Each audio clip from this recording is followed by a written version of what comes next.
I remember being a young bishop and having a member of my ward tell me they don't believe as they used to, and they have begun to question their faith. The hardest part of these scenarios was that it felt like they were looking to me for answers, when in reality, they were coming to me looking for support and hope. These leadership scenarios can quickly remind you how unprepared you might be to minister to individuals or loved ones in your life who have begun to question their faith. This is why Leading Saints created the Questioning Saints Library, where we interviewed over 20 experts with the intent to better understand how we can help individuals who are starting to question their faith. For all the details on how you can access the Questioning Saints Library, text the word LEAD to 474747 or visit leadingsaints.org/questioning. Again, text the word LEAD to 474747 or visit leadingsaints.org/questioning. Hiya, folks. This is Kurt Franken with the Leading Saints podcast. I welcome you back to another episode. And if you're brand new, we'd like to have you stand up, introduce yourself. But let me first introduce you to this podcast.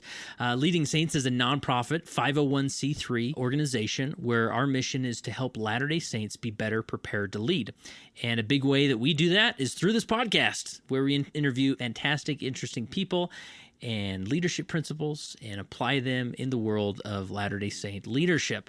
And it's so fun. We've had, probably at this point, we're approaching 3.5 million total downloads, tons of episodes. I've lost count. It's just awesome. And so I hope you peruse the archives and find a handful of episodes that you can apply in your life. I still get emails from people telling me they go all the way back to the beginning of the podcast and binge listen to these episodes. And every time I get one of those emails, I think, oh, I really got to go back and clean that out because there's some gems back there. I was actually thinking the other day, I did a podcast on Snapchat at one point in the history of Leading Saints. Like, there's such random things we were trying and doing. And so, yeah, enjoy those. I don't necessarily, as we all do, we all evolve and we get different perspectives. But hey, we're just trying to put out a weekly podcast that's going to help you in your Latter-day Saint journey. Like this one. Folks, we did it. I had the opportunity to track down Dave Butler from Don't Miss This, the YouTube channel that many of you are familiar with. It's one of these Come Follow Me YouTube channels where every week they put out a video discussing some of the concepts in that week's Come Follow Me lesson. Dave Butler's been in the CES program and teaching. He currently teaches at Utah Valley University Institute of Religion and is such a phenomenal teacher. And obviously I don't need to say that to those who have seen David Butler in action. And he is and so real and fun, and which won't surprise you in this episode where we just talk real and it's a fun discussion, and he's funny, and but he's so sincere, and he's had an opportunity to serve as a bishop, and so this is an interview, a conversation with Dave Butler that you probably won't find anywhere else, because we delve into his journey as being a bishop and how he approached the different concerns with a ward council and sacrament meeting and how he developed vision and purpose. And some of his tips are so helpful. You're going to love it. And then we just jump into his teaching style, where he always teaches in the context of grace and how you do that. Books he's written, Come Follow Me, how we should see Come Follow Me, and what do we do if we start to beat ourselves up about failing at Come Follow Me. And so why we should call it a resource and not a program. Like, so many pearls of wisdom here. You're going to love it. So here's my interview with Dave Butler, the co-host, I should say, with Emily Bell Freeman of Don't Miss This. Here I am on the campus of UVU. I guess we're in the Institute building, the Utah Valley University Institute building with Dave Butler. How are you, Dave? Very good. Thank you. Awesome. You know, I went here when it was UVSC. Really? Yeah, I have a 2-year degree, so I've walked these halls and attended classes here, and it's kind of cool to be back. So. You are at home. That's right. Welcome home. Thank you. Thank you. So how long have you been here? 3 years, I think. Someone just asked me yesterday, and so I was trying to figure it out, and then I got bored trying to figure it out. So, but about 3 years. Nice. Yeah, And I've so been teaching here. what's your journey into CES? I mean, were you the return missionaries like, there's nothing else I must do in this world but teach the gospel? Maybe opposite. I mean, I not opposite, because I really came home and I liked teaching the gospel. And sure. I taught at the MTC and loved teaching at the MTC. Like, it was kind of my first teaching experience ever, was teaching at the MTC. And I would, like, if they called me tomorrow and said, do you want to come back and teach? For $7.50 an hour? I would not even pray about it. I would do it. I would just go because I loved it so much. That's awesome. It honestly, like, it was golden to me. This is pretty golden here too. In fact, like, at the UVU, sort of an extension of the MTC in some ways, it right? feels like it. It just is. It's super great. So anyways, I have like a distinct memory from high school sitting in economics class, and maybe it's because it was economics, and just sitting there and like drifting off, which was a normal thing for me, and thinking to myself, why would anybody be a teacher? What a dumb idea. I legit, like, I was like, I made a vow to myself, no matter what, I will never, ever be a teacher. Yeah, it's kind famous of last words, right? I legit was like, I'm not ever going to do it. And then I was in college and had no idea what I wanted to do with my life. Still don't, for the record. Like, I still am like, kind of consider this like a temporary thing. This is fun. So you'll do this a while. Now, right? This is now like an 11-year or whatever, 12-year temporary thing. Which isn't that long, But I was in college and met up with a buddy of mine. We went out to lunch and we were going to start a dental lab together. Ooh. Just because. Like, you didn't want to become a dentist. No. My dad's a dentist. So for some reason I felt like I was an expert in that field. And it felt like, we could make a dental lab and it was going to be good money and like a great part-time job, maybe turn into something afterwards. And so we were meeting to kind of talk about details. And I said, what classes are you taking? The semester is about to start at BYU. And he'd said, I'm going to take this one called Teaching the Gospel. And I was like, oh, well, I needed a religion credit. And I was like, that would be cool. Like, I should take it with you because that'd be fun, number one, to take a class together. That's how all my class decisions went, by the way. Like, they had Who's nothing. in the class, exactly. Right? They had nothing to do with what I needed or whatever. It was purely like, I'll take it with a friend. And I didn't know that it was like what's called pre-service, like this class to kind of help find people who are interested in teaching seminary and institute. And it's not only that, it's also like legit for people who like want to learn how to be a better teacher. Yeah. And so I was like, well, I feel like I'm going to teach my whole life, at home, in church, wherever. So I might as well. It'd be great. And I went in and they started talking about seminaries and I was like, what in the world is going on? I didn't even know that seminary was a thing. Because you're from Texas and they had early morning seminary. Was And so I didn't know that like, and then like we had an assignment to go watch a seminary class and I went to one and I was like, then for the first time I put two and two together why there were all these mini churches in Utah. Like I always saw by these high schools. Right. And I never put it together. They were by high schools. I have zero sense of direction, you should know. So like I will drive on a road I have driven on 98 times and it is a new experience for me, which makes my life really fun. Probably a good thing in some ways. But I actually live a really fun life because I will drive on this road and be like, what a cool road. And Jenny's like, this is how we come home every week.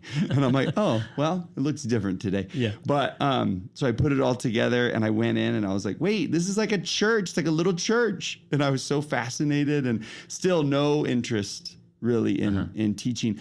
Although I should say this. I also put together when I was in that class, there was this poster on campus at BYU that said something about, do you want to teach youth?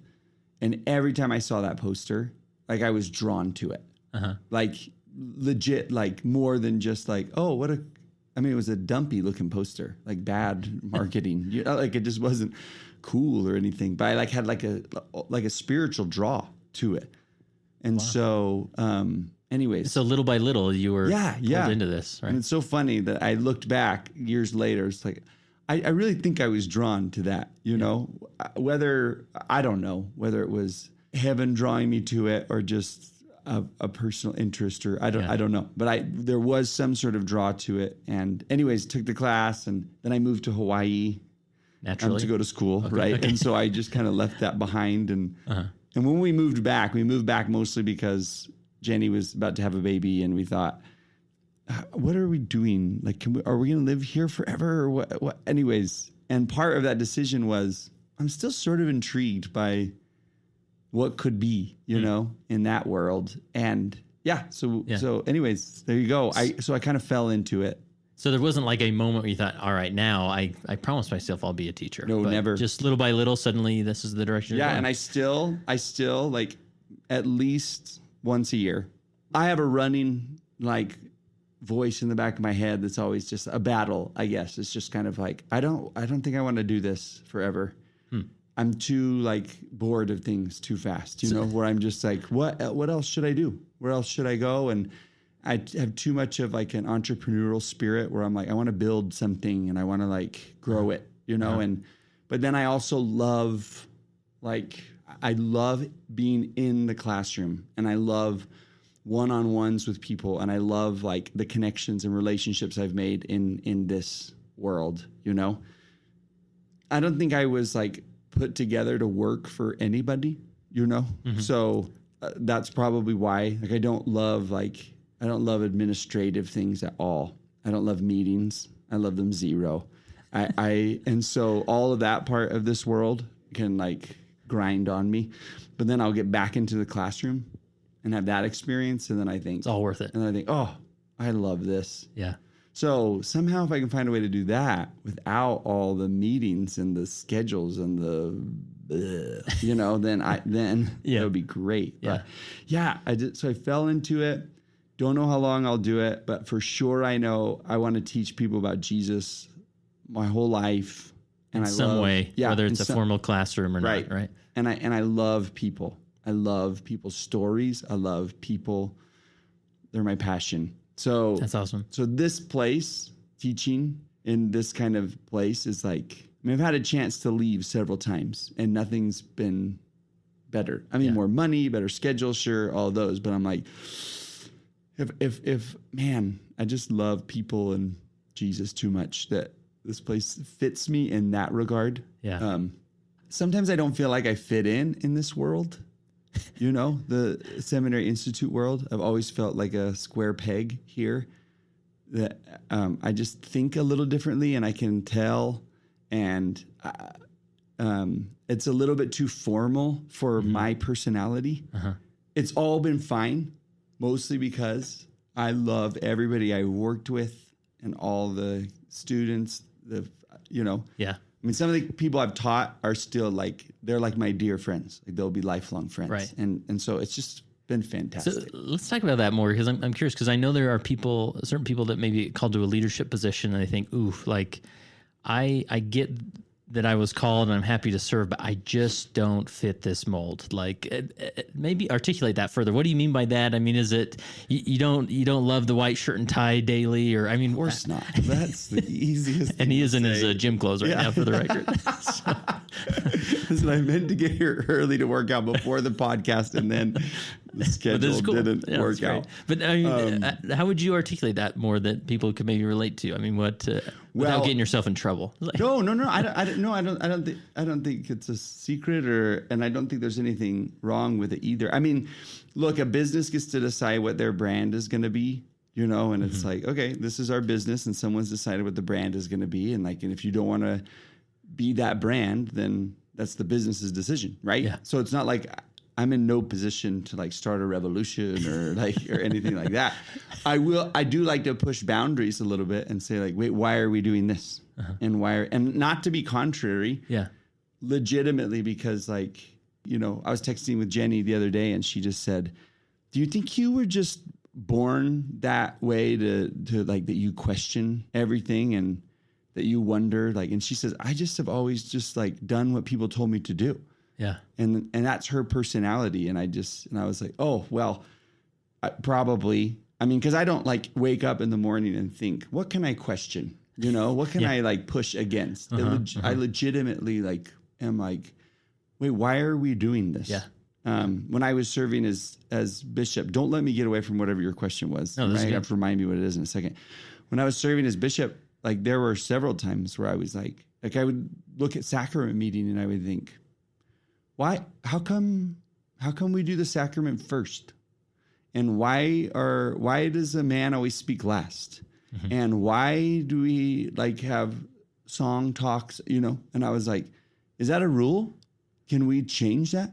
Like, it just doesn't seem, and so like, and why do we have, and the young women would come like, we need a camp director. And I was like, why do you need a camp director? Does camp have to be 5 days? Is that a rule? Like, or, like the scouts, like Jenny served in Cub Scouts and nursery at the same time because nobody else would take the calling. And you were the bishop? Yeah. So like, she was like, I'll just do it. She was like, I'll just do it. And then she loved nursery, by the way, but she hated Cub Scouts. And I was like, I don't think you have to meet every week. If it's burnout for you, then give homework to the kids for like the second week of the month. And then the fourth one can be the pack whatever. And then I was like, you don't have to do it how everybody's always done it. Yeah. Like find the best way. Sometimes I dream of like, and maybe it can happen post-corona. I dream of like... Does that world exist, really? Please tell me it exists. Please tell me or I will die.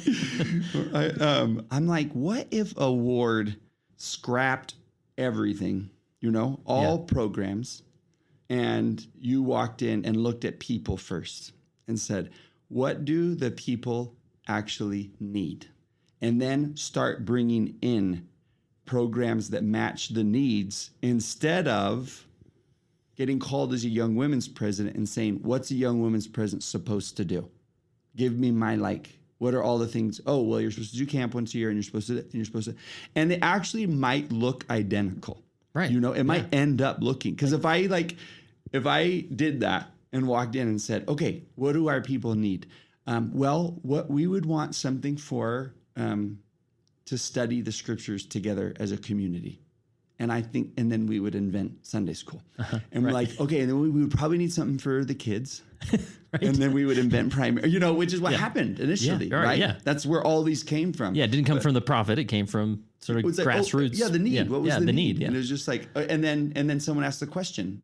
But now, like, it's all set up, and it's kind of like, instead, we're so program-centered instead of people-centered.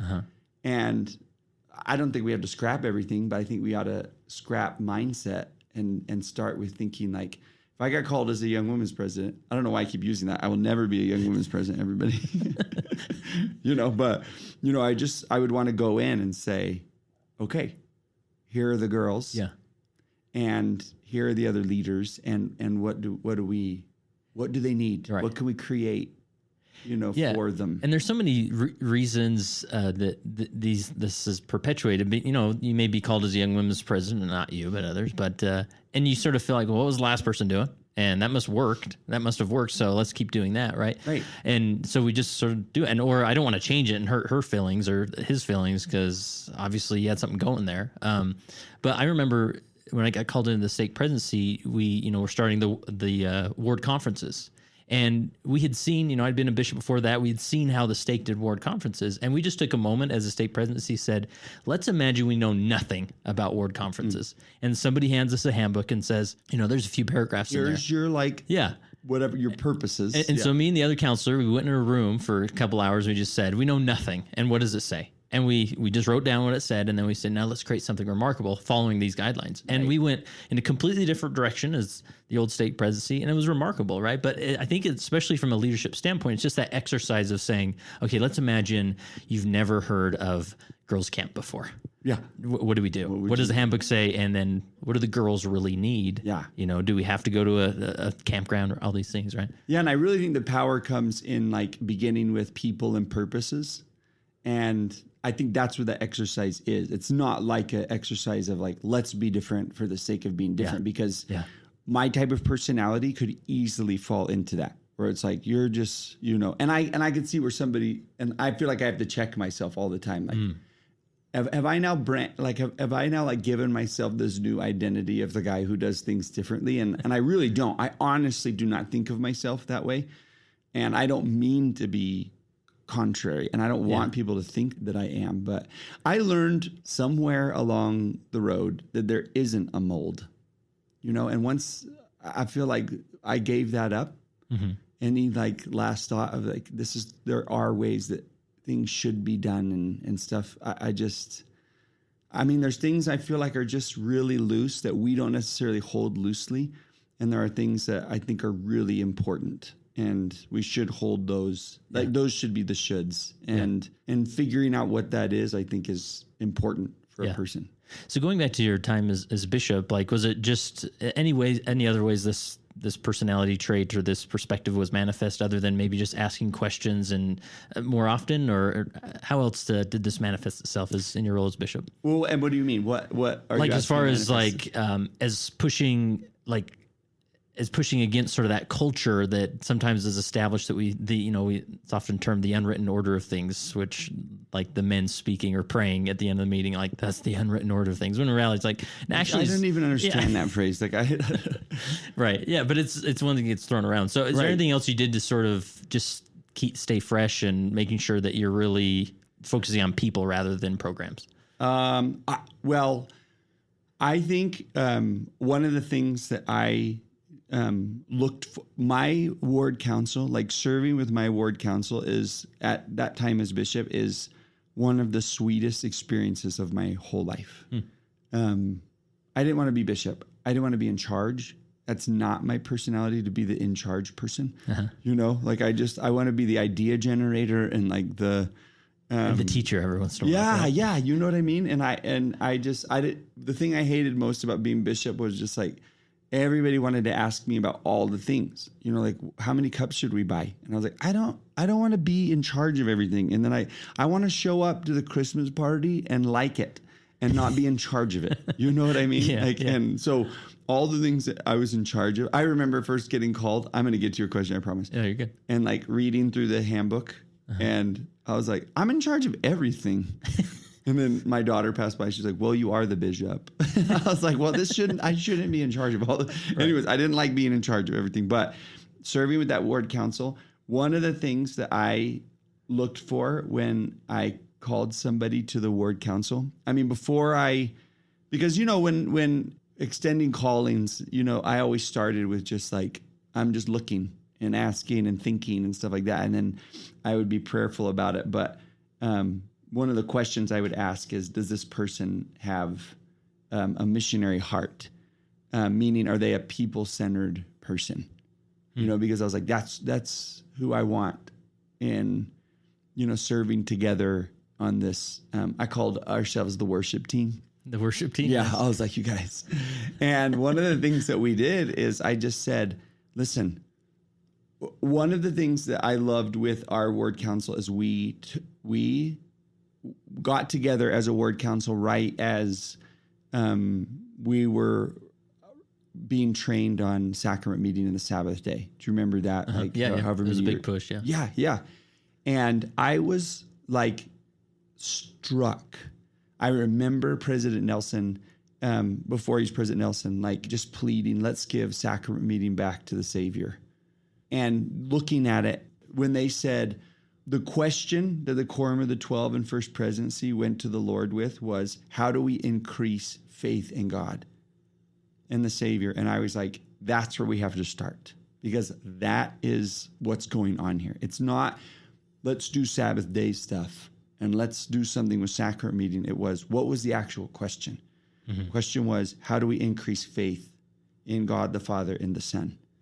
So we took that and then we just said, let's make sacrament meeting a meeting where people leave with a more thrilling feel for God the Father and the Son, and like with greater faith in them and trust in them and just loving them and feeling loved more. Like that's our purpose and our intention. Yeah. And I called them the worship team because I was like, listen, in every other church, they got a worship team, right? Yeah. And you have to create an experience for people that they're going to come back to. Yeah.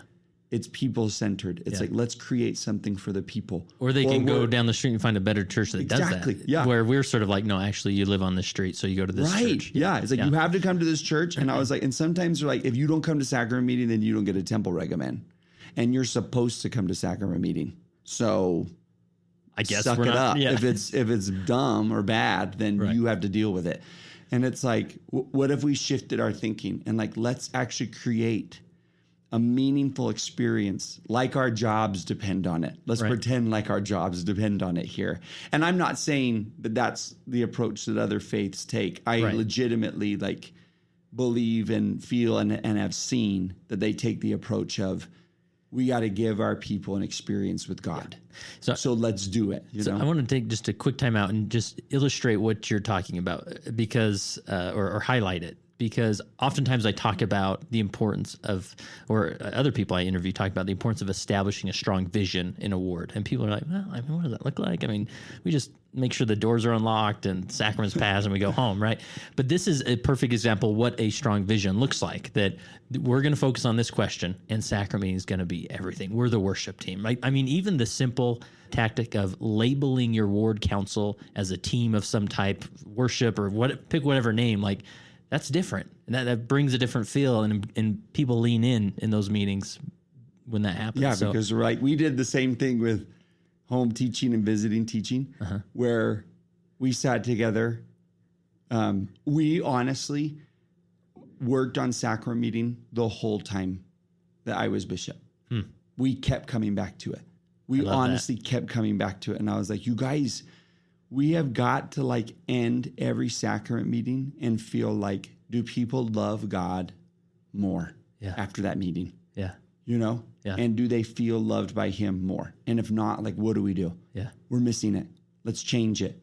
And that we worked on so many things through that. So what did you do? I'm just curious. What did that lead to? What ideas? It led, one of the things that we did that I thought ended up so personally significant was we divided up the ward into groups of 15 to 20 and assigned for the rest of the year. I can't remember what month we started out the rest of the year, the second and third hour of church. Like we gave them a date. This is your date that you're coming.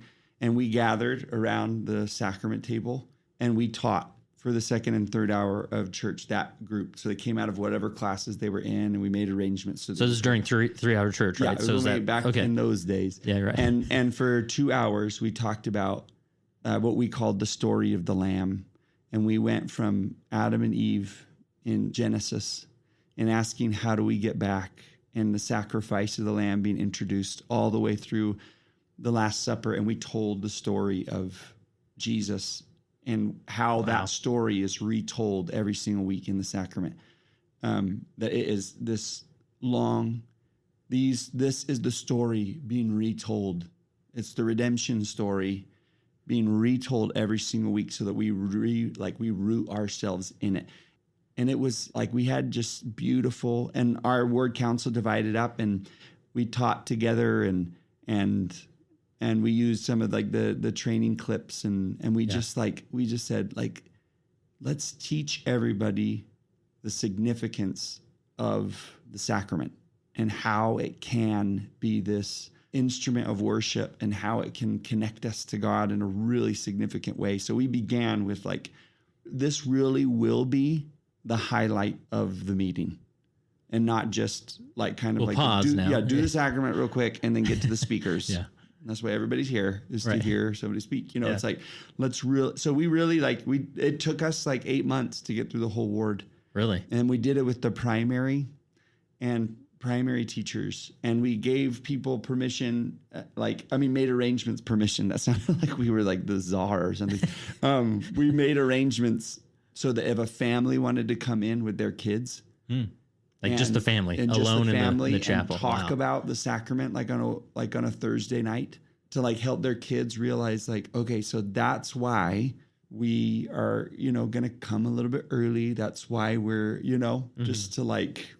Yeah. And it makes an impression on those young minds. Yeah. And it's like, this is why we're saying like, anyways, to teach that. And then, that was just, and then we took like the actual like program itself, like And we just said, okay, what do we want people to speak on?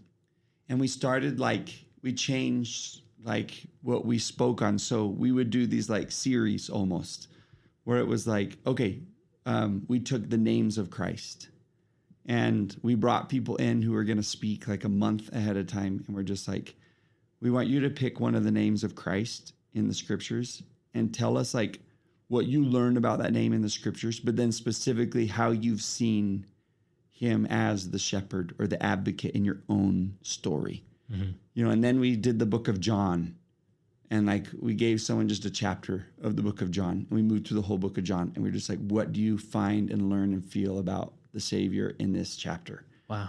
And we shifted what we were speaking on, and we gave people a new focus on speaking. We would really bring them in and talk to them about. It's an orientation type of meeting. I was this is our purpose with the sacrament meeting. This is what we're going for. And your contribution is what's going to make it so holy because of the time that you'll put in. And your experience is what we want to hear. Your personal journey and relationship. Don't give us a book report on a conference talk. And we specifically tried to push back on that to just be yeah. And it can be raw and it can be messy, and that is what's going to make it spectacular. Yeah. And so we pushed on topics and then the order of things. We actually put a musical number at the beginning of the meeting. Yeah, I call that general conference style. Yeah. I say, we're going to do this general conference style, and people are just going to be sitting there chatting, and then all of a sudden this choir starts or this solo begins. It's awesome. Yeah, it's and then powerful. we started doing a mini talk before the sacrament about the sacrament. Because I always thought to myself, you come into sacrament meeting and you've got 4 kids and you just got done yelling at them because they couldn't find their shoes, for heaven's sake. Our house is not that big. And we are just a hot mess in the pew, so mad.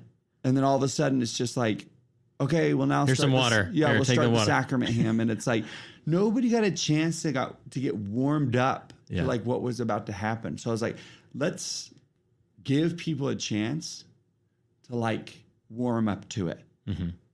Let's open whatever the sacrament hymn's going to be.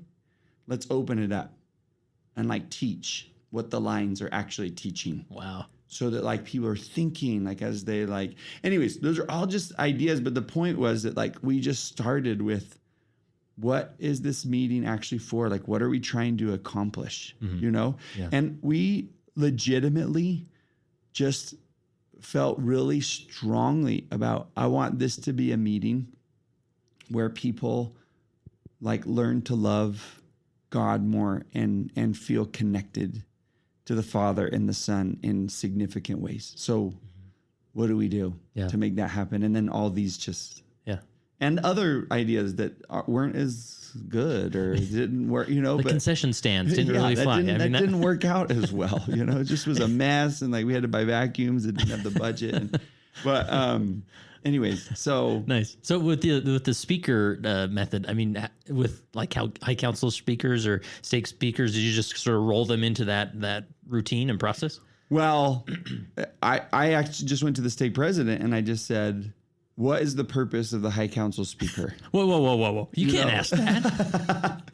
I was are they coming with what your message? Is that what your intention is? And I had 2 different stake presidents, both good friends of mine. And I just was this is what we're trying to do in our ward. This is what we're trying to do. And so that's what we did. So with sometimes they really came with this is kind of stake president felt impressed that he wants this message given to the ward. And it was perfect. So it kind of was just a pause from the book of John. Yeah.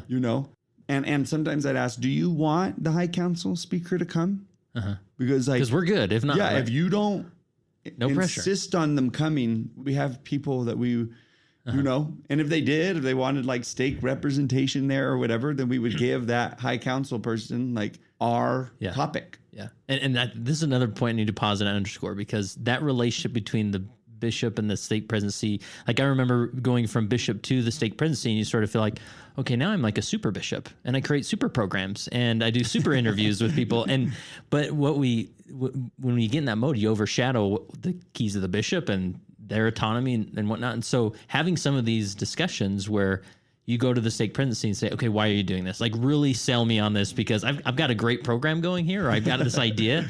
So if you want to do this, great. But you need to explain to me why that's happening, and really sort of push them on some of those things, obviously in a friendly, respectful manner. But you're going to discover further effectiveness in some of these things we do, right? Yeah. That's awesome. I thought that was great to do that, and it's just like, oh, okay, I'm not trying to get out of line or whatever. if that's because a lot of stake presidents, organization, a lot of stake presidents see like the High Council week is like, oh, we're sort of helping you out. Hey, here's a speaker. You don't got to worry about a speaker that week. Like, oh, good, all right, because I'm really not sure if people are saying no or whatever, right? So. Yeah, and I did not think they needed to come for that reason. Like, my thought was like, you do not need to come to give me a break. Right. Our preference would be for our word to hear from our people. Uh-huh.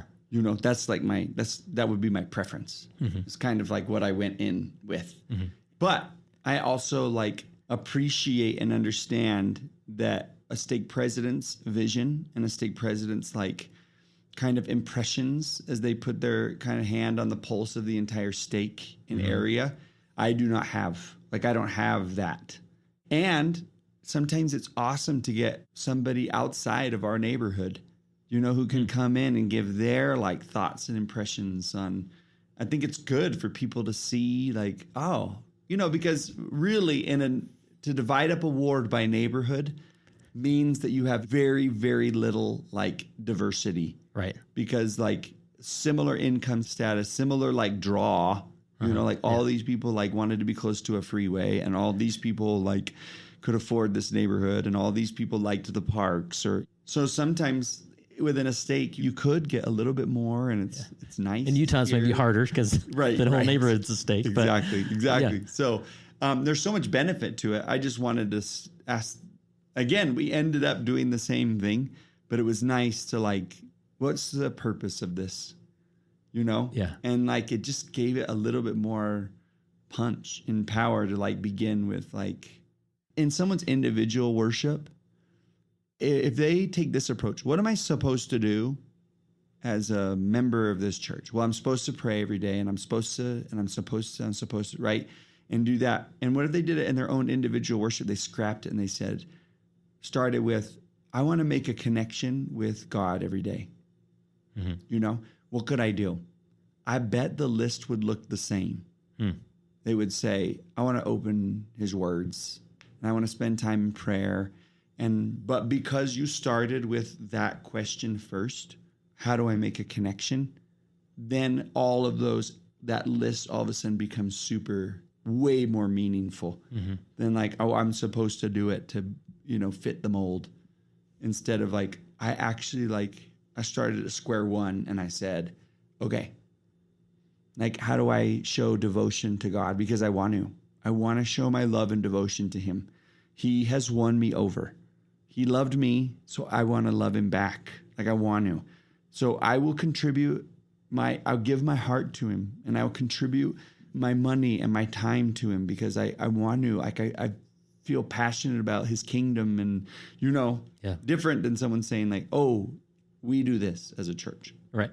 We pay tithing and we serve and we, it's like, just start over, Yeah, and sometimes it's difficult for leaders to get in that mindset, because I think there is a large emphasis on the law of obedience, and you feel like if I'm stepping out of bounds or out of the box here, I feel like I'm sort of the rogue here, even though nobody can point to the handbook that I'm supposed to do it this way. But man, I don't want to cause a red flag where I'm stepping out of line, because I just want to be a good boy, and do what's right, Which actually is, I had lunch with a friend of mine a couple months ago, and he was talking about his experience as a missionary, and he and I have super different personalities, and also the same. So it's kind of fun, but we see things, and one of them is like obedience was one of the topics that we talked about, and he just talked about as a missionary how he was like, no, I was in my house at 9:00, not a minute later every single day.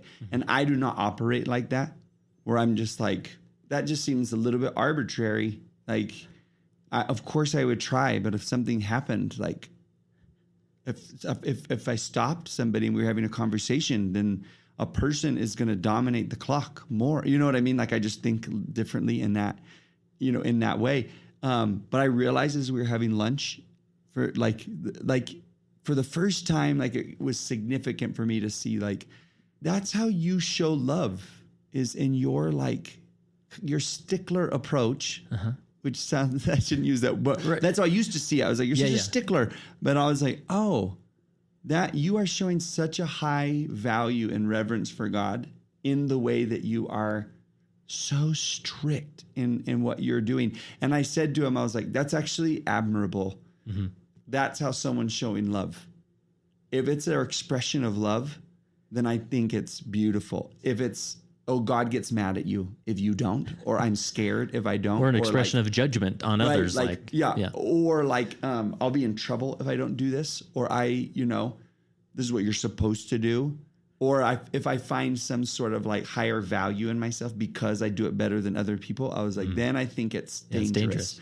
But if you are doing that as an expression of like, this is how I show devotion. Yeah. Because that's sincerely when he was talking, I was like, I used to just think people like you were a little bit, I don't know the nice way to say, whatever.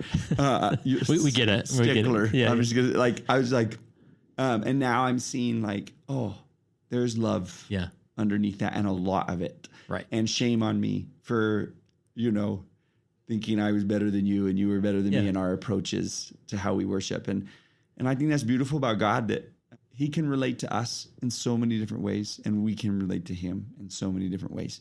And so let us worship how, where, or what we may, even within our own faith tradition, I think. Yeah, that's powerful.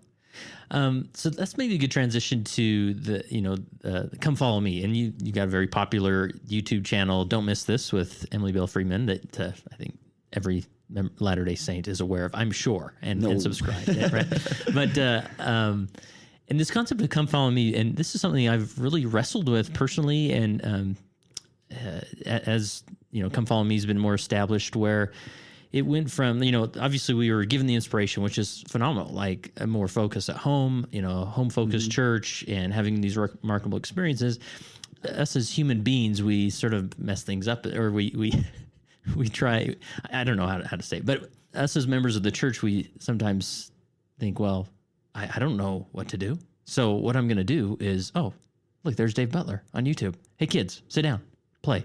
Okay, I'm good, right? And I don't know, I know this is like some indictment of what you're doing, and I don't think you intended it to be like, okay, instead of going to Sunday school, watch us. You intended it more of a supplemental thing, but now there's more of these channels popping up, and everybody has their guy or gal or whatever that they watch to quote unquote supplement their study. But it's so easy to be like, I don't know how to have these conversations with my kids. And Dave Butler, Emily Freeman, they're so good at what they do. Let's just do that. Like how, and so I've really struggled to try to establish this without falling into like, well, kids, this is what we do. This is the program, and everybody sit down and open a verse or watch this. Or what general guidance would you have as far as finding more grace in this process of Come Follow Me? Well, actually, for the first time, as you were just talking, this thought occurred to me that, first of all, I want to get rid of calling it a program. If we called it a resource instead of a program, that would be step one to making it a lot more powerful. And the name of it is Come Follow Me. So the name of it tells you its purpose, right? Mm-hmm. This is one more resource, one more on-ramp to coming unto Christ and learning to be a disciple of him. And if somebody just took that approach and then and went from there, I think it could, instead of being stressed out about, am I doing this right?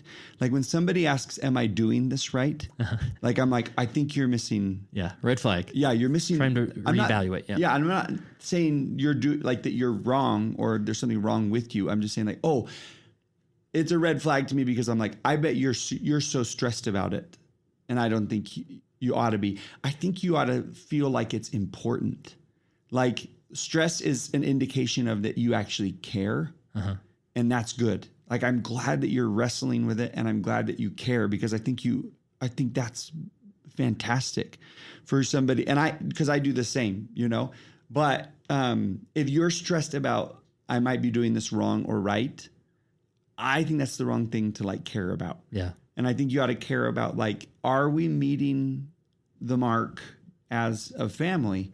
And what's the mark? And it's like, oh, we are trying to do something to come under Christ, to learn of him more, to love him more. And so Jenny and I, like, and we keep switching and changing, but like, we have our purpose, which is our time together in Scripture is going to be to love God and love each other more. And that's the mark that we're going to that we're going to hit. And so we designed our own like way of doing it that meets like our family's needs. So for example, let me just give you an example, and then I'll tell you where we've changed it. Is we've like thought, okay, let's we're going to take just one verse out of the chapter. That's all we're going to do. And we're going to just talk about it. We're just going to have a conversation about that one verse. So I'm going to pick a good one because like, it's got to be one that can create a conversation. Yeah. Because we were reading through like a whole chapter and everyone left mad and dumber or whatever, and it just was like, I'm not going to do this. Yeah. We're not loving God more at the end, and we don't love each other at the end. So it's like, we're missing our mark, And so for the age of our kids, we did that. And then it's fantastic. And then we kind of noticed we were doing like a big family home evening, like extended. And our kids didn't know any of like the stories. Uh-huh. And I want them to know the stories because like that's a way that you can remember principles. Like storytelling is so important. So now Jenny and I have started like, we better adjust it a little bit because I actually want them to know the stories because the stories are going to help them love God. Does that make sense? Yeah. Like it all matches up to that mark. But I just think you just got to start with like, what are we trying to do? Yeah. And implement it. Yeah. And it takes planning.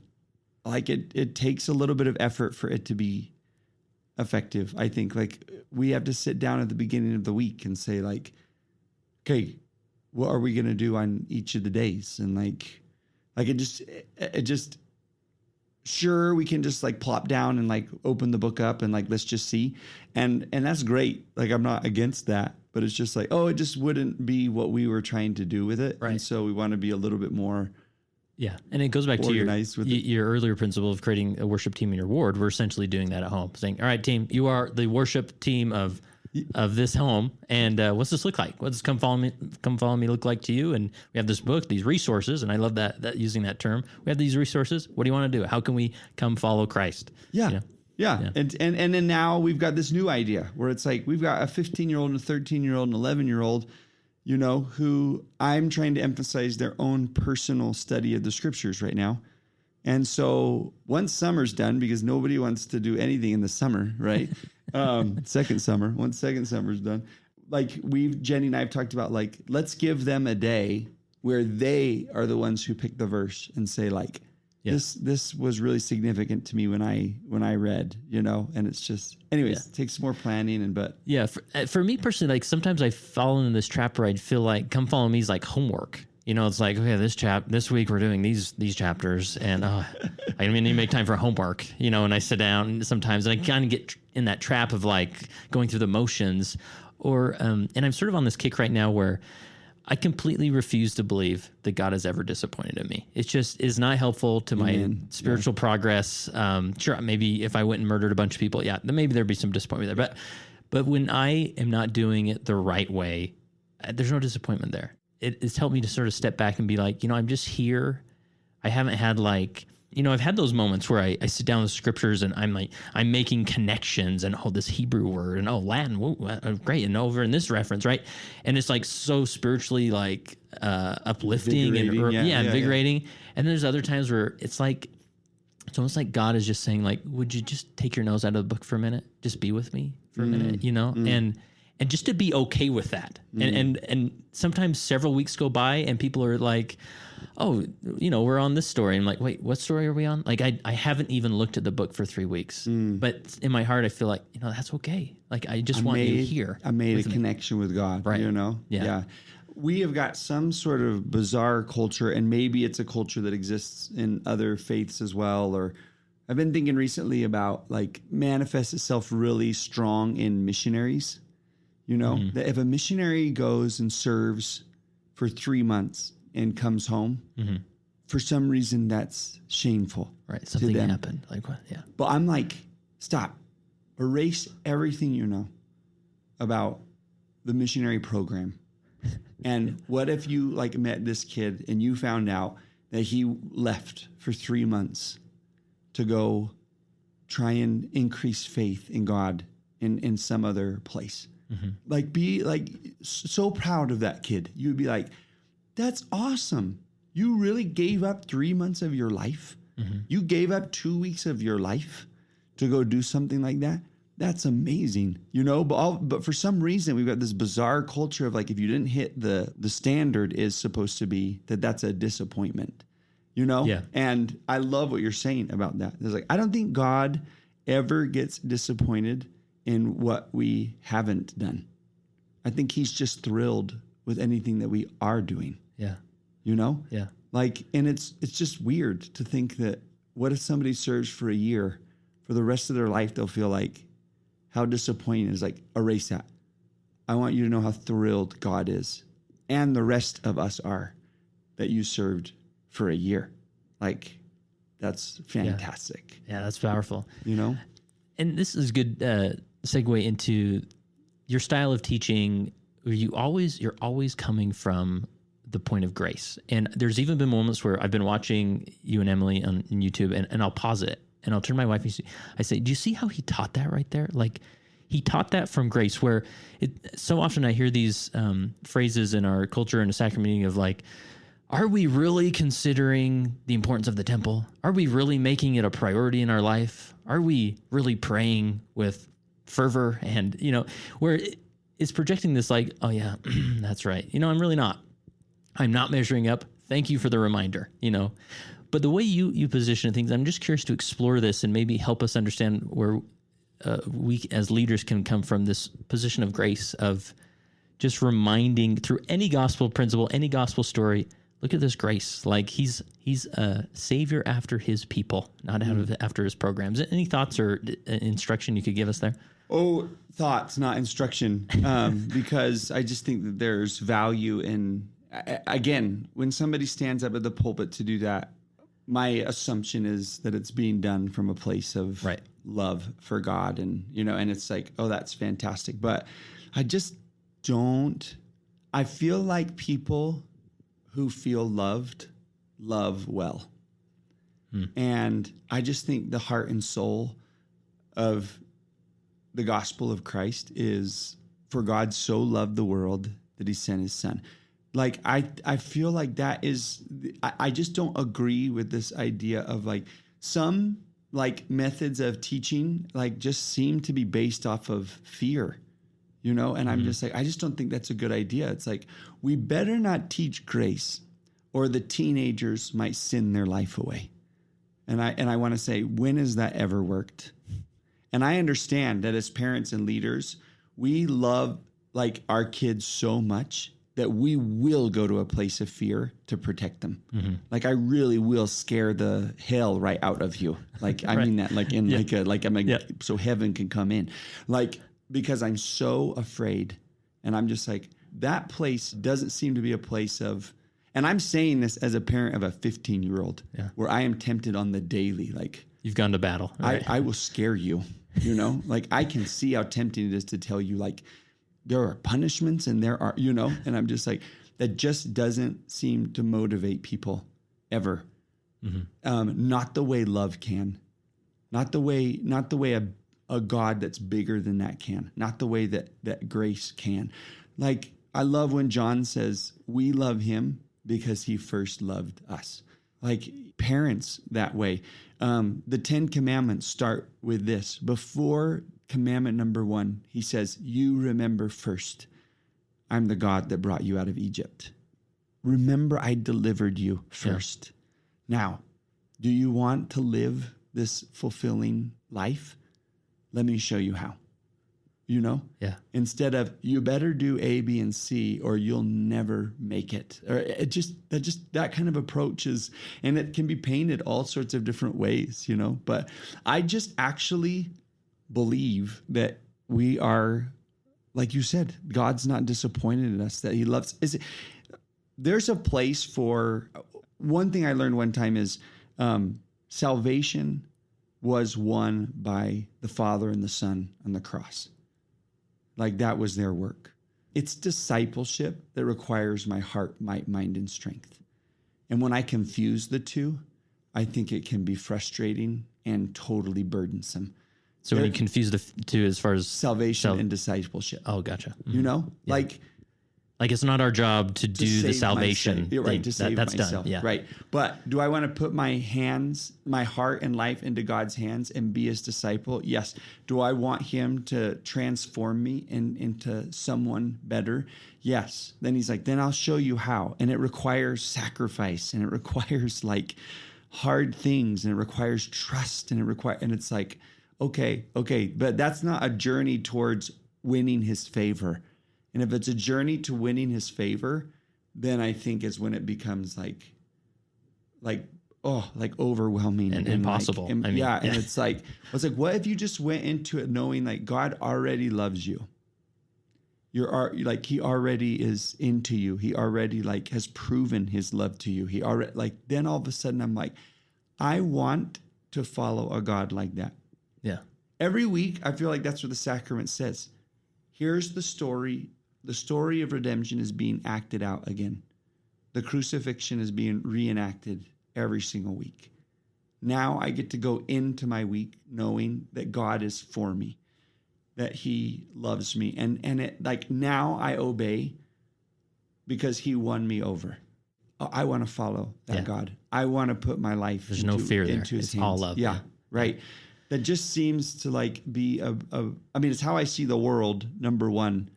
I don't feel like I wake up in the morning and have to readjust, my thinking to that. It's just kind of how I see things. Yeah. And I feel like I see that happening in scripture also. Like I was like, that seems to be how he parents.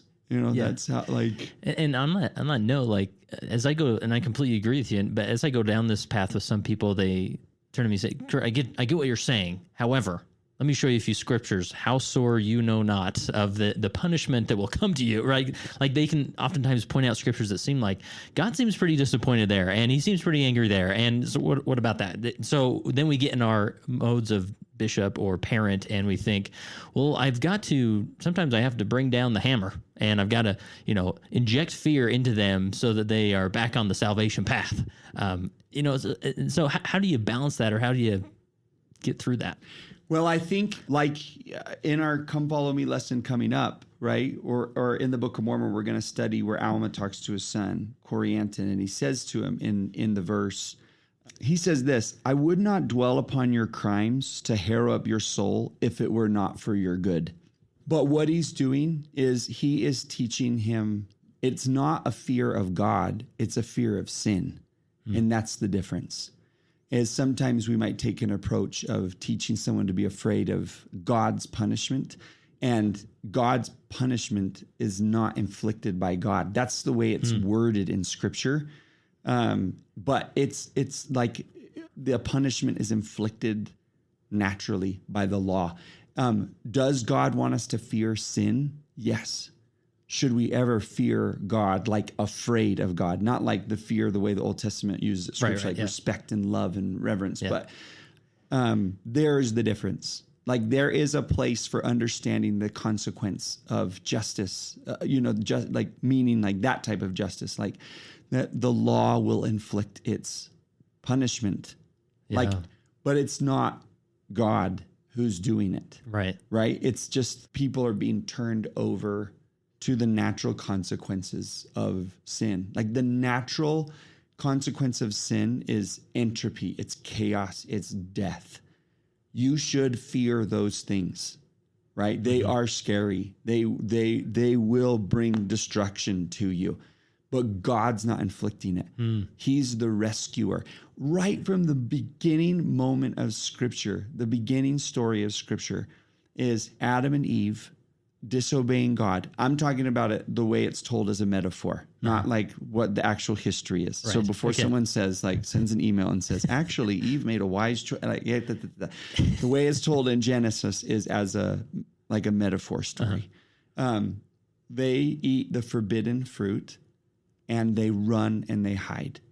And my question is, why are you running and hiding? And it's because someone has put an idea in their mind about God that makes them think he's the kind of person they would want to run and hide from. So what did the devil teach you about him that makes you think you would want to run and hide from the only one who can rescue you and the only one who can save you? There are consequences to eating that fruit. There are consequences to sin. But like, God is a savior and a rescuer, not an inflictor of those things. And I think that would be the difference. That's powerful. Yeah. And that, I mean, sometimes you do have to, you know, with your son or with a youth in the ward or a couple in the ward, you have to have a real conversation about sin, and there's consequences to the path you're going down. And we want you to know we always love you here, and the Savior will always be battling for your heart. He's always after you. But it cannot be me versus you and God versus you. Right. Yeah. Right? Like if you have somebody who has a problem with pornography, that will degrade and destroy their soul. It will lead to death. Right. You know, it does. And it leads to the death of society and the death to like self-esteem and respect. You know, like it leads to that. It leads to the death of love. Someone should be really nervous and worried about where that's going to lead, but never worried and nervous about God. Yeah, and turning to God for help from that sin. Right. Yeah. That you can go to him with it, and he doesn't, as like Elder Renlund said a couple of years, he doesn't recoil when he sees you come to him. Like he doesn't like see the mess you're in and, ooh, what have you done? You know, like never. Yeah. But from day one, we've been thinking that. And that's our biggest wedge in our relationship with God, I think. Yeah. It has its root in that. So awesome. Well, we've covered some good things, and man, anything we haven't touched on as far as, you know, the leadership and things that you would want to mention before we wrap up? Oh man, no, I didn't even have anything, you know, that I really don't feel like I'm just born and bred thinking that leadership is just love. We've got like an organization and a hierarchy or whatever in the church, and sometimes that can become such a stumbling block to people when they see it. Like, how come that person's in that position or that person's in that position? And almost like someone can think God's got a good old boys club or something like that. And I just want to like remind everybody that like God's government is a family, you know? Yeah. Like, and for practical reasons, sometimes there's organizational, you know, structure, scaffolding is but it's like, it honestly is like, we are a family. Yeah. You know, we are a family that's divided into families. You know what I mean? Yep. And it's like, if someone can see that vision of leadership, then I think that would be so valuable. Yeah. You know, to people to be able to, you know, to see that. But no, I think we're all just figuring this out together like a family does. Yeah. You know? Right. So if people do want to learn more about you, what you're doing with Emily Bell Freeman and your books and whatnot, where would they go to find more about Dave Butler? Oh, nowhere. You don't want to, but if you did, our YouTube channel is called Don't Miss This. And I should say something about that, you know, where sure. I hope everybody would realize that like, oh, we see ourselves just as another resource. Right. You know, it's like, hey, here are some thoughts. Let's get into the scriptures. And what I found is that's been the most beneficial thing, I think, with that YouTube channel. And it's the reason we keep doing it. Yeah. Because we just filmed 2 more yesterday, and it is a pain in the rear. You know, it takes so much Believe time. Me, I know. Yeah. Here we are doing that, you know, and it's just like I just think it's fantastic for people to have a chance to get in their scriptures again. And people will stop us and they'll say like, oh, you have just changed my life. And I want to say, oh, know God did. And you got into the scriptures and started spending time with him, like you were saying. And we just became an on-ramp into that. And that's what the Come Follow Me resource can be, is an on-ramp. And that's what Sunday school can be, is an on-ramp. And it's just on-ramp into relationship with God. And I think that's its value and purpose. And people can use it however they want. I don't think that, they should, just whatever great. If it helps, perfect. Yeah. Why are we sad about if it makes you fall asleep at night, great. Yeah, exactly. Do that, right? Exactly. So that's called Don't Miss This. And then you have some great books, that Deseret Book that I've read. Thank you. And I sense a trilogy coming on here. But I just got the third one cool. In the mail yesterday. And you focused on the Trinity, right? The God the Father, the Savior, and then now the Spirit is coming out. And then our Instagram, we have a Don't Miss This Instagram, and then Mr. Dave Butler's mine. And you're a good follow because you're real. It's just like, oh, you're nice. Here I am with my kids. I'm normal, But so, last question I have for you as you reflect back, particularly in your roles as a leader at times as a bishop and others, that role as a leader, how has that made you a better follower or a disciple of Jesus Christ? One thing that I did love about serving as a leader was the chance to just spend time with people, right? And it just emphasized even more strongly that, like, love God, love people. Like that's what it's all about, right? Is that, and it is just so inspiring to have a chance to like hear people's faith questions, to learn more about their faith story, to see God rescuing people. Like it just was, I just got more opportunities to have a front row seat in watching God intervene and move into people's stories. And that was one of the best parts about that particular role. But I just feel like that gets to be everybody's experience, wherever it is that they're serving in the church. And particularly, like I've just always seen, I've been called to help take the story of redemption to the world and to love people really well. Like that's what I feel like I've been called to do. I've got different assignments that fall under that bigger umbrella. And some of those have been like within the church, but I feel like it can just be everybody's experience to take that front row seat. But seeing that has made me love God even more. And that's made me a better disciple, to just see like, oh, God really is bigger than I ever thought he was. And he really does love people as deeply as I've always thought he did. And those experiences, seeing that's made me just love him even more.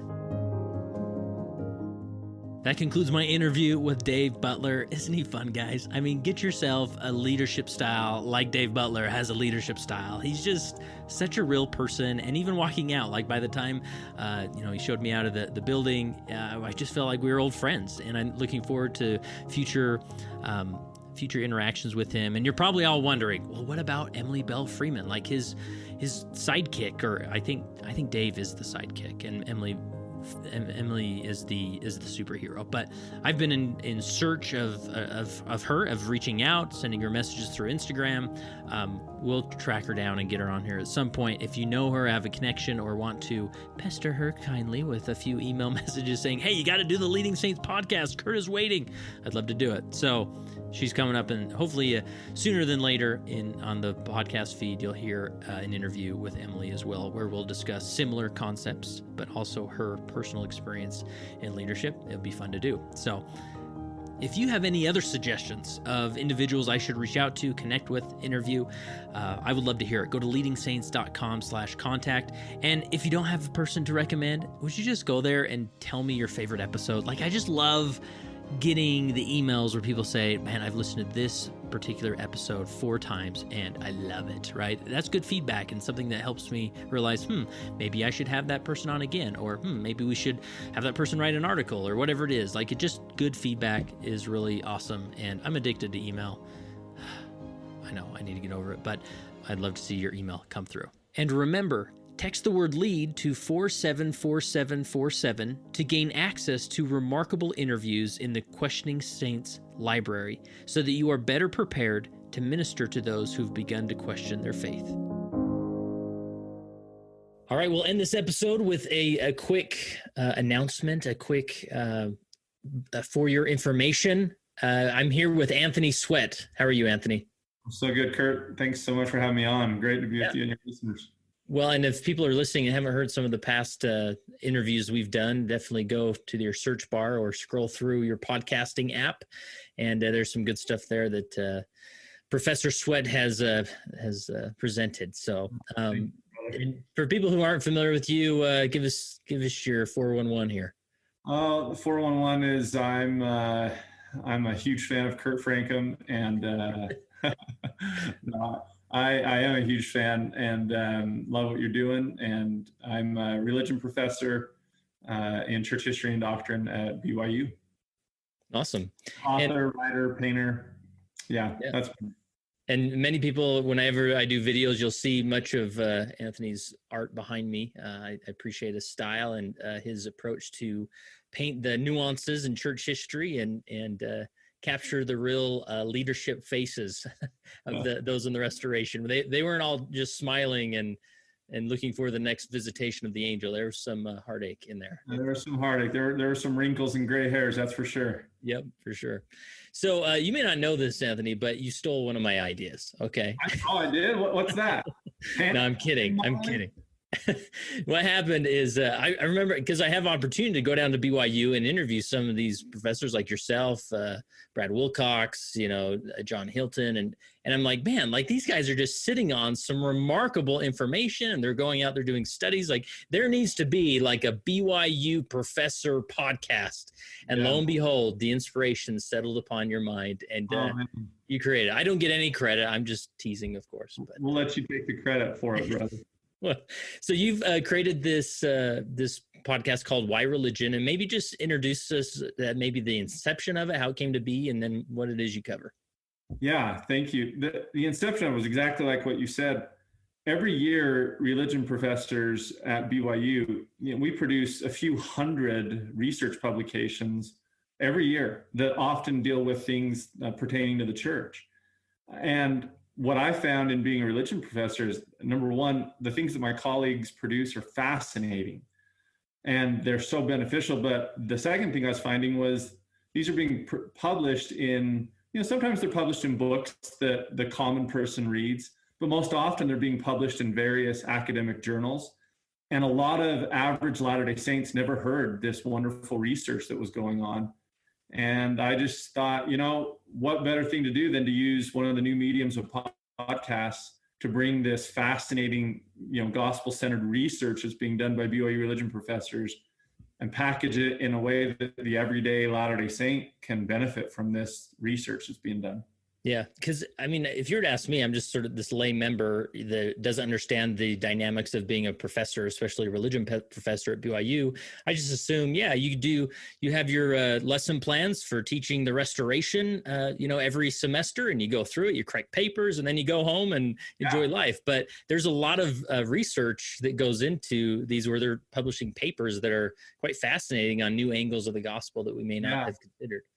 Well, some people don't know that, part of being a professor is you have a research requirement. To get tenure or to be promoted, you have to research and publish. And sometimes people do know that. They're like, oh, I know that science professors or maybe business professors do that. I didn't know religion professors do that. And I commonly would get asked, so what kind of things do you guys research and write on? And I would be like, oh, if you could just see the fabulous, fabulous studies that are done. So that was the point of this podcast, is to say, let me help you start to see and learn from some of these fabulous studies being done. Yeah. And like, for example, I love the interview with John Hilton about the atoning crucifixion, just talking about the dynamic or the dichotomy that we have in the church where we sort of put the atonement, quote, the atonement, the suffering of Christ happened in the Garden of Gethsemane, and we sort of dismiss the cross and Golgotha, right? But just to hear how much the cross is emphasized in relation to the atonement in the scriptures, like I had no idea, right? And just insights like that.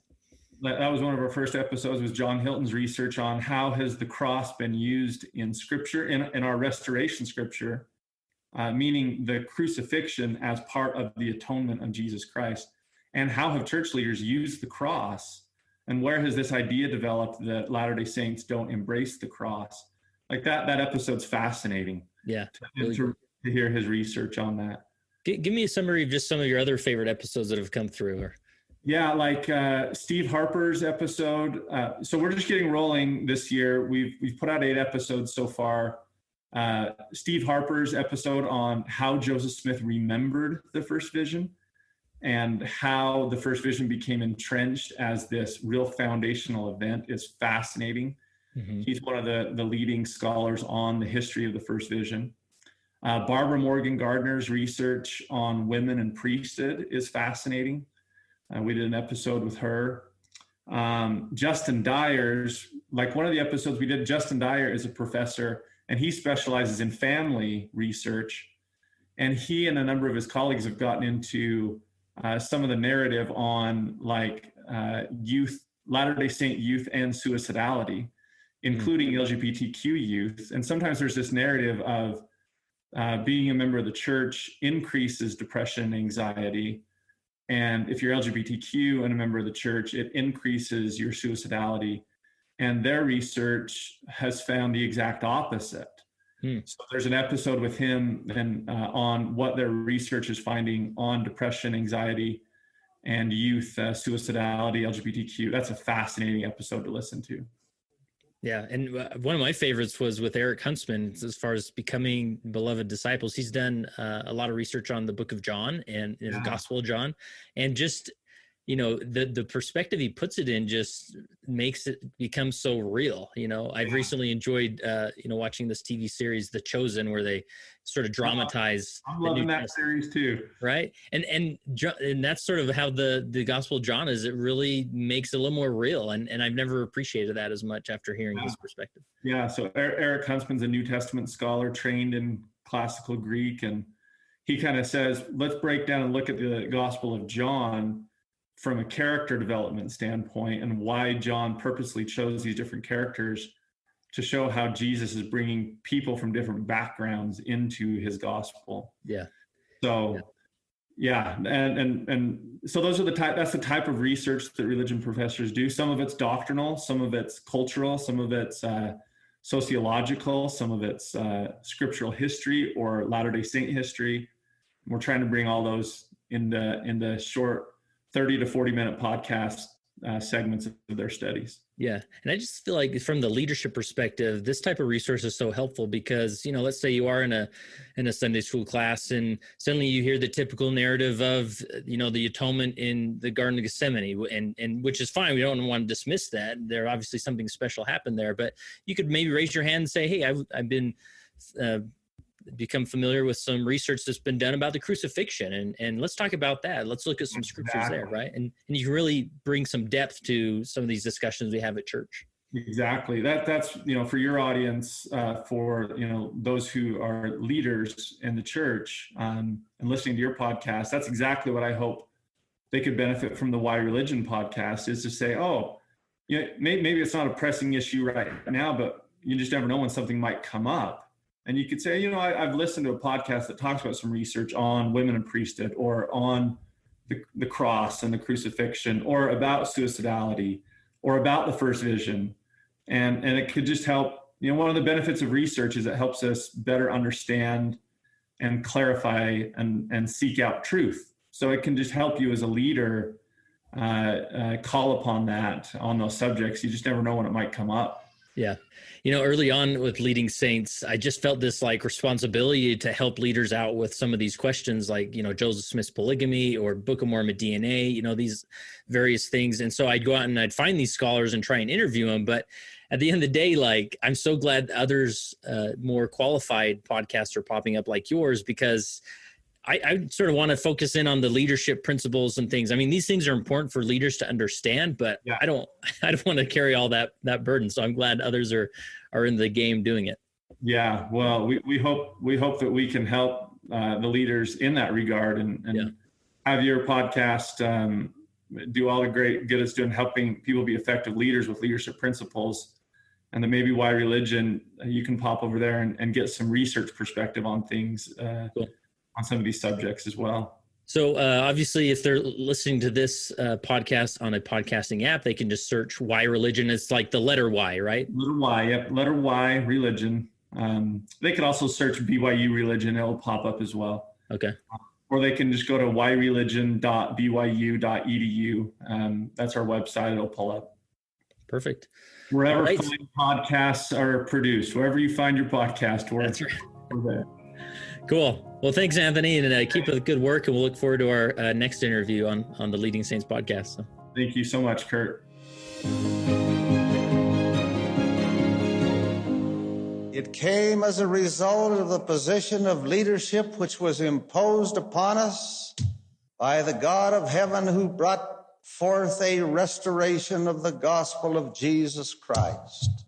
And when the declaration was made concerning the only true and living church upon the face of the earth, we were immediately put in a position of loneliness, the loneliness of leadership, from which we cannot shrink nor run away, and to which we must face up with boldness and courage and ability.